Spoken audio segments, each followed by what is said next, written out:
Hello, good morning and welcome back to our channel. I hope you guys are fit and fine. तो ये video होने वाला है actually car share services and car rental के बारे में, कि आप कैसे कार शेयर सर्विसेज और कार रेंटल सर्विसेज को यूज़ कर सकते हो।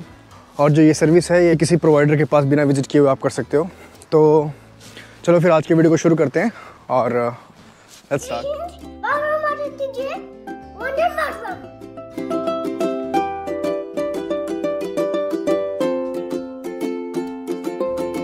पहले हम बात करें इस सर्विस के बारे में, तो एक्चुअली मल्टीपल वेंडर्स हैं यहाँ पे। अगर मैं बेल्जियम की बात करूँ, कैम्बियो है, पॉपी है, माइल्स मोबिलिटी है जो आज मैं यूज़ करने वाला हूँ। तो इसमें क्या होता है कि ये कंपनीज़ जो हैं इन्होंने अपनी कार्स रखी हैं और वो डिफरेंट प्लेसेस पे पार्क रहती हैं। आप वहाँ से उठाओ, उनकी रजिस्ट्रेशन आप मोबाइल ऐप पे कर सकते हो। तो यानी कि जो सारी कार्स हैं वो एक्सेसिबल है मोबाइल ऐप। आप चाहो तो फिज़िकल कार्ड भी ऑर्डर करवा सकते हो वेंडर से, लेकिन मैक्सिमम वेंडर जो हैं फिज़िकल कार्ड को ऑब्सोलीट कर रहे हैं और soon they will stop it the physical card thing. So mainly आपकी रजिस्ट्रेशन प्रोसेस जो है वो आपके ड्राइविंग लाइसेंस और आईडी कार्ड को अपलोड करने से स्टार्ट होता है एंड उसी में फिनिश होता है। तो एक्चुअली आप किसी भी कार को अपनी ऐप से अनलॉक कर सकते हो। सिमिलरली आप अपनी राइड एंड कर सकते हो अपनी ऐप से ही। तो आपको कोई भी किसी फिज़िकल इंटरवेंशन की ज़रूरत नहीं किसी और के साथ। ऐसे नॉर्मली पहले क्या होता था कि आपको अगर कार रिक्वेस्ट करनी है तो आप किसी वेंडर के पास जाओगे, कार रिक्वेस्ट करोगे, कार बुक करोगे, उसकी अवेलेबिलिटी चेक करोगे। सारा का सारा प्रोसेस आपके पास ह्यूमन इंटरवेंशन की कोई रिक्वायरमेंट नहीं है और आप सारा का सारा सेल्फ मैनेज कर रहे हो। एक्चुअली कार शेयर सर्विसेज का जो बेसिक मोटो वो ये है कि आप किसी और की कार को यूज़ कर रहे हो अपने पर्सनल यूज़ के लिए and you are paying only for the services.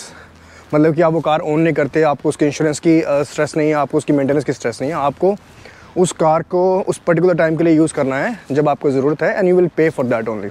तो लास्ट मंथ मेरा ड्राइविंग लाइसेंस आ गया था और अभी तक मेरे पास कोई कार है नहीं, तो फिर मैं प्रैक्टिस के लिए अपनी ये सर्विसेज यूज़ कर रहा हूँ अभी। तो फिर मैंने इसीलिए सोचा कि चलो अगर मैं यूज़ कर रहा हूँ तो कम से कम इन्फॉर्मेशन शेयर की जा सकती है कि क्या है सर्विस, किस तरह से यूज़ कर सकती है। तो एक्चुअली जो पहला स्टेप होता है वो होता है कि आपको इसकी ऐप में फाइंड आउट करना है कि आपको जो कार चाहिए वो कहाँ पे अवेलेबल है। तो चलो ऐप को स्टार्ट करते हैं। तो ये अपन ने ऐप खोल लिया, ऐप में जाके अपन कार्स में गए तो यहाँ पे हमारे को दिखा रहा है कि 30 मीटर पे एक कार खड़ी है। तो एक्चुअली मैं कार के नज़दीक आ गया हूँ और तब मैं ये शूट कर रहा हूँ। तो वो रही हमारी कार वहाँ पे सामने, ब्लैक वाली। It's a Opel Corsa. So let's start.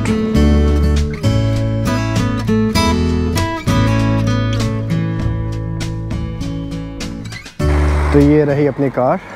तो स्टार्ट करने के लिए अगेन हम ऐप पे गए, हमने कार को चूज़ किया और यहाँ पे ये बोल रहा है चूज़ व्हीकल और slide to unlock the car. और ये कार अनलॉक हो गई हमारी। अब चलते हैं अंदर।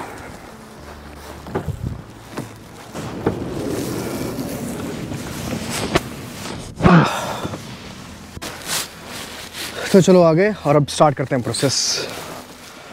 सो अगर मैं आपको बताऊं तो ये कार है ऑटोमेटिक, यानी कि पुश स्टार्ट करनी पड़ेगी हमें। कार स्टार्टेड, पार्किंग बेस को पुश किया। तो चलो अपन स्टार्ट करते हैं जर्नी। फिर सब कुछ सही लग रहा है। बाहर निकालने के लिए रिवर्स करें थोड़ा सा पहले।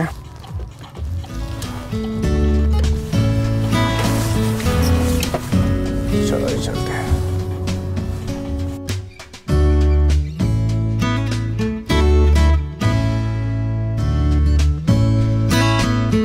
तो अगर आपने नोट किया होगा तो यहाँ पे लेफ्ट हैंड ड्राइव है, मतलब कि जो स्टीयरिंग है वो लेफ्ट हैंड साइड में रहता है और जो अपनी साइड आप मेंटेन करते हो वो राइट हैंड साइड रहती है।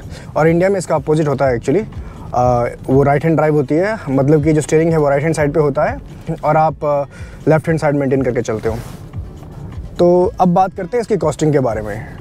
तो एक्चुअली इसकी कॉस्टिंग पड़ती है वो पड़ती है लेस देन €1 पर किलोमीटर। इसमें टाइमिंग का कोई कंसर्न नहीं है।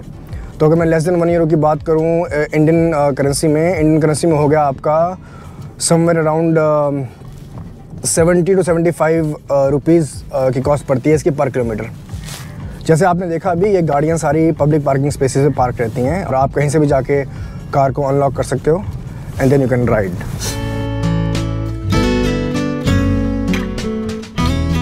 और इस वाली सर्विस के साथ एक और बेस्ट बात ये है कि इसमें कोई भी रजिस्ट्रेशन कॉस्ट नहीं है। बट और भी मल्टीपल प्रोवाइडर्स हैं यहाँ पे जो ये सर्विस प्रोवाइड कर रहे हैं बट उनमें रजिस्ट्रेशन कॉस्ट भी है और कुछ में इंश्योरेंस कॉस्ट भी है, रिफंडेबल है, but still there are cost up front. इस वाली में ऐसा कुछ नहीं है, इसमें सिर्फ पर किलोमीटर राइड चार्जेस हैं, आप जितना चलाओगे उतना पे करोगे। हाँ, इसमें एक स्पेशल केस है जो न्यू ड्राइवर्स के लिए, जैसे कि मैं हूँ, जैसे मेरा लाइसेंस है अभी, वो सिर्फ 1 मंथ ओल्ड है, तो उनको वो रुकी ड्राइवर की कैटेगरी में रखते हैं। 9 यूरो के आसपास है।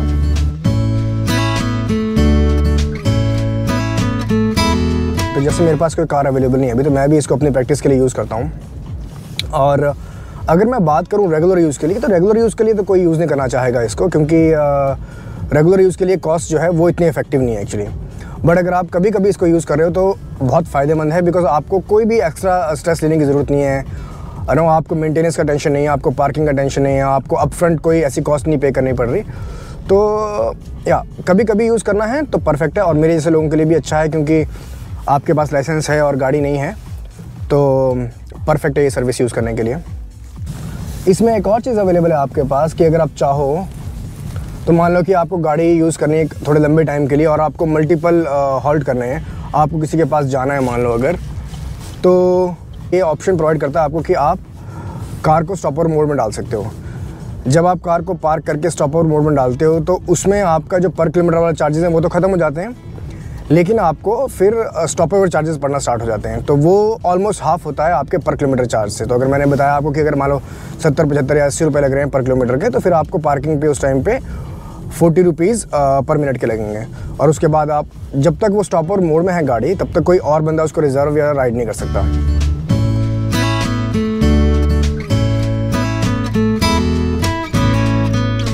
तो अब अगर हम बात करें पार्किंग की, तो जैसे मैंने इसको पब्लिक पार्किंग स्पेस से उठाया, वैसे ही मैं इसको कहीं भी पब्लिक पार्किंग स्पेसेस जो हैं वहाँ पे इसको पार्क कर सकता हूँ। तो मुझे कहीं स्पेसिफिक पार्किंग में जाके पार्क नहीं करनी, लेकिन मुझे एक ध्यान रखना है कि जो इनका ऑपरेटिंग जोन है, जो इस सर्विस के साथ ब्रसेल्स का एक पर्टिकुलर जोन इन्होंने बनाया हुआ है, वो मैं आपको ऐप में दिखा दूँगा, उसमें ही आप पार्क कर सकते हो, उसके बाहर नहीं आप पार्क कर सकते हो। तो आपको ऑपरेटिंग जोन के अंदर ही रहना है। आप ऑपरेटिंग जोन के बाहर जाओगे, अब जा सकते हो, लेकिन आपको वापस ऑपरेटिंग जोन में आना है। लेकिन कौन सा पार्किंग स्पेस है, कौन सी लोकेशन चूज़ करनी है, that you are completely free. मतलब आपको वो स्ट्रेस नहीं कि यार मैंने गाड़ी उसी पर्टिकुलर जगह पे पार्क करनी है जाके, जो कुछ सर्विसेज में है एक्चुअली।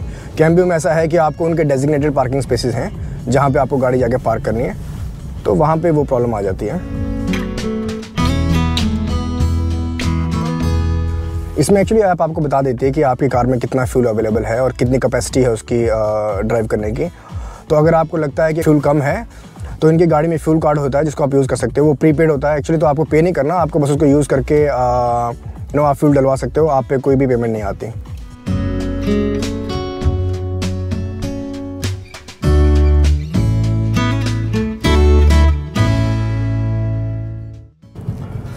तो अगर मैं बेल्जियम में बात करूं, तो बेल्जियम में एक राइड प्रायोरिटी का भी रूल होता है। मतलब कि आपके राइट साइड से जो भी आ रहा है आपको उसको प्रायोरिटी देनी है। मतलब कि अगर कोई इंटरसेक्शन है जहां पे राइट साइड से कोई गाड़ी आती है, तो आपको हमेशा राइट वाले को जाने देना है पहले।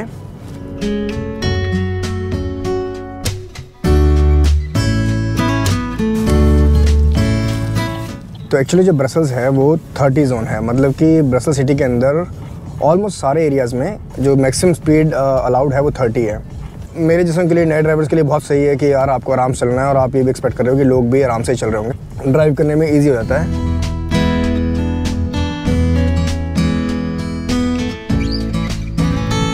तो आजकल मुझे जब टाइम मिलता है वीकेंड्स पे, तो मैं इस गाड़ी को लेके आ जाता हूँ ताकि थोड़ी प्रैक्टिस बनी रहे जब तक भैया गाड़ी नहीं है अपने पास।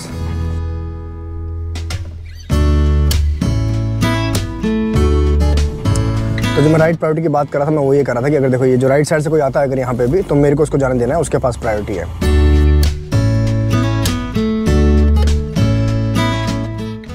मुझे लगता है मैंने सारी इन्फॉर्मेशन दे दी है, और अब कोशिश करते हैं पार्क करने की गाड़ी को। और एक्चुअली क्या है कि पार्किंग के लिए मैंने आपको बताया कि पब्लिक पार्किंग स्पेसेस पे आप कहीं भी पार्क कर सकते हो। अब पब्लिक पार्किंग स्पेसेस का मतलब क्या है यहाँ पे कि बसेस में आपको रेजिडेंशियल सोसाइटीज़ में, और नॉर्मली मैक्सिमम सभी रोड पे पार्किंग स्पॉट्स बनाए होते हैं। अगर आप देखोगे यहाँ पे भी राइट साइड में कार्स खड़ी हैं, इस सारी की सारी पार्किंग स्पेसेस जो हैं फ्री हैं, जो इस पर्टिकुलर म्यूनसिपैलिटी के रेजिडेंट हैं। अब लेकिन हर घर में 2 या 3 गाड़ियाँ हैं, तो पार्किंग स्पॉट मिलना थोड़ा सा मुश्किल हो जाता है कई बार। लेकिन आज यहाँ पे छुट्टी है, तो आई होप कि पार्किंग स्पेस मिलने में कोई प्रॉब्लम नहीं आनी चाहिए। तो ट्राई करते हैं अपने घर के नज़दीक जाके कहीं पार्क करने की।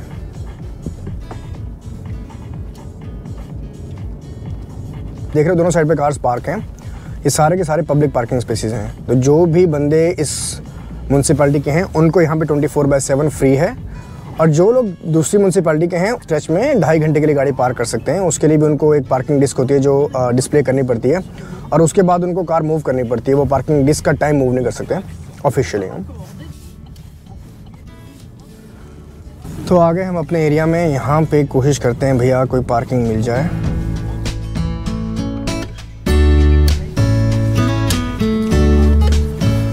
तो पार्किंग स्पॉट मिल गया मेरे को राउंड अबाउट पे ही, एक्चुअली जहाँ से छोड़ के गए थे वही मिल गया, तो चलो वहीं पार्क करते हैं फिर।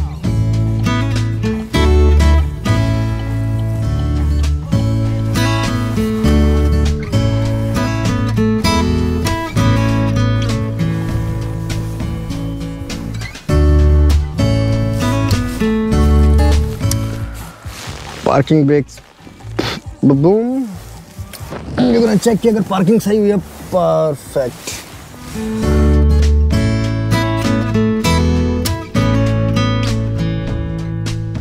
तो ये वो पार्किंग डिस्क है जिसके बारे में बात करा था। तो अगर कोई आदमी जो उस म्यूनसिपैलिटी का नहीं है उसको पार्क करनी है गाड़ी इस म्यूनसिपैलिटी में पब्लिक पार्किंग स्पेसेस पे, तो वो 2.5 आवर्स के लिए पार्क कर सकता है। लेकिन उसको ये टाइम यहाँ पे लगा के, मान लो उसने 2:15 पे किया तो 2:15 लगा के उसको इस तरह से रख देना है। तो अपन इंजन ऑफ कर देते हैं, अब गाड़ी ऑफ पार्किंग मोड में है। तो अब गाड़ी को क्या बंद, यहाँ से ऐप निकाली और ऐप में गए, एंड यहाँ हमने बोल दिया एंड्रॉइड, और अपन बोल देंगे यस। That's locked. परफेक्ट। तो गाड़ी जैसे खड़ी की थी वैसे ही पार्क करके आ गए अपन। तो ये था आज का वीडियो। आई होप आप लोगों को इन्फॉर्मेशन पसंद आई होगी और आपने राइड भी इंजॉय किया होगा। तो अगर आपने अभी तक सब्सक्राइब नहीं किया तो प्लीज़ डू सब्सक्राइब, और अगर नहीं मन है सब्सक्राइब करने का तो कोई बात नहीं, you can take your time. Please do put your feedbacks in comments, and then see you next time in the next video. Till then, ciao, bye bye, take care.